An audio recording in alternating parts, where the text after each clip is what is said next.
صلی اللہ علیہ وسلم محبت کرتے تھے اور یہ پہاڑ بھی آج ہم سے محبت کرتے ہیں۔ گئے تھے آپ لوگ یہاں پر مسجد حمزہ شہداء کے سامنے ایک چھوٹا سا ایک پہاڑ ہے نا، اسے جبل رومات کہتے ہیں، جبل روما یا جبل رومات۔ اور تیر کو عربی میں رومات کہتے ہیں۔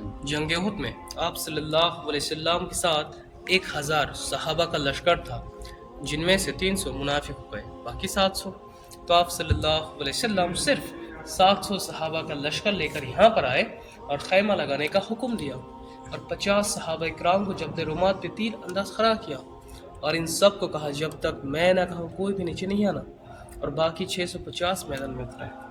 اور اب مکہ سے مشرک آئے تھے، مشرکین اس طرف آئے تھے، اور مشرکین کا کل تعداد 3000 اور مسلمان اس طرف صرف 700 تھے۔ اور اب خالد بن ولید اس وقت بھی ایمان نہیں لائے تھے، اور اب دیکھیں عام لڑائی لڑنے لگے، اور لڑتے لڑتے مشرکین ڈر سے اپنے خیموں پہ روانہ ہونے لگا۔ اور اب یہ دیکھ کر یہاں پر جو مسلمان تھے، مسلمانوں نے کہا یہ جنگ تو ہم جیت گئے۔ اور اب جیسے نیچے اترے، خالد بن ولید نے دیکھا پہاڑ تو خالی ہے، مسلمان بہت کم، اور اب خالد بن ولید نے کیا کیا، یہاں پر تھے، پیچھے سے آئے ایسے، پیچھے سے آ کر 10 صحابہ اکرام کو اس جگہ پر شہید کر دیا۔ یہاں پر 10، پھر اس جگہ پہ آپ صلی اللہ علیہ وسلم کی چاچا حضرت امیر حمزہ یہاں پر شہید ہو گئے تھے۔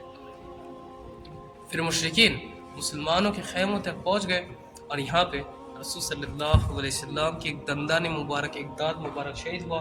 تو حضرت علی، حضرت طلحہ نے آپ صلی اللہ علیہ وسلم کو لے کر اس جبل احد اس غار میں لے کر گئے تھے۔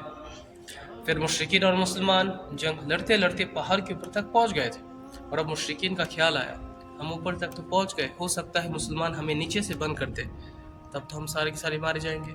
تو مشرکین نے کہا جنگ بدر کی بدلہ ہم نے لے لیا، اور کی بدلہ کیا تھا؟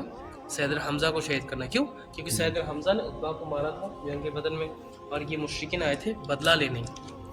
تو مشرکین نے کہا جنگ بدر کی بدلہ ہم نے لے لیا، اور نیچے آ کر اپنے خیمہ اپنا سارا سامان لے کر واپس مکہ چلے گئے۔ اور اس جنگ میں ٹوٹل 70 صحابہ شہید ہوئے، جن کا مزار آج یہاں پر ہے، مسجد کے بالکل سامنے، سیدنا حمزہ کے ساتھ، اور مصعب ابن عمیر بھی یہاں پر ہے۔ مصعب ابن عمیر وہ صحابی تھے جن کا فیس آپ صلی اللہ علیہ وسلم کے ساتھ کافی ملتے جلتے تھے۔ پھر آپ کو آگے لکھا تو آگے